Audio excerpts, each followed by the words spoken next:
Welcome back to Aisha Stories. We love having you here. Before we get started, please kindly subscribe and turn on the notification icon so we can bring you more amazing stories. Chinedu balanced the wooden tray carefully on his head, weaving through the noisy school compound, his hands sticky with orange juice.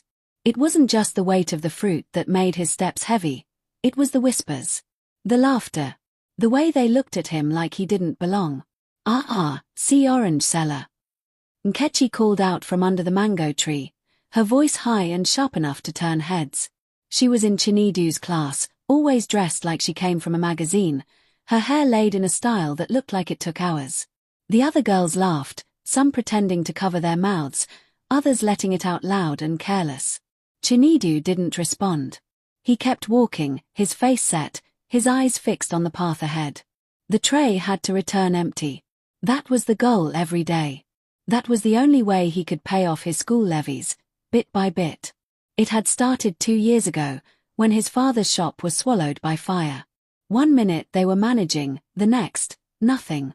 Just ash. His mother tried, she sold okra by the roadside, but it wasn't enough.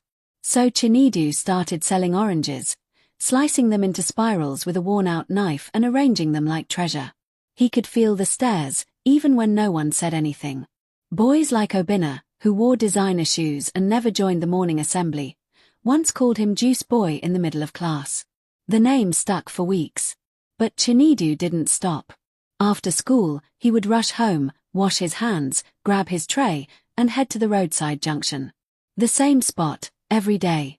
He knew when the workers would pass, when the keek riders would slow down, when the primary school kids would be let out. That was his rhythm. There were good days.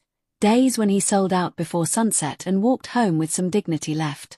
And there were days when the rain soaked both him and the oranges, and he returned home with nothing but disappointment. At night, he would open his books. No generator, just a lamp. His room was small, just enough for a mattress and a table. But he made that space into a fortress. That was where the real fight was. He wasn't just selling oranges, he was buying a future, one fruit at a time. In school, he kept to himself. Except for Uzo Dinma. Uzo had a wide smile and a spirit like wind, always moving, always talking. Nobody understood why he hung around Chinedu. Guy, you day try.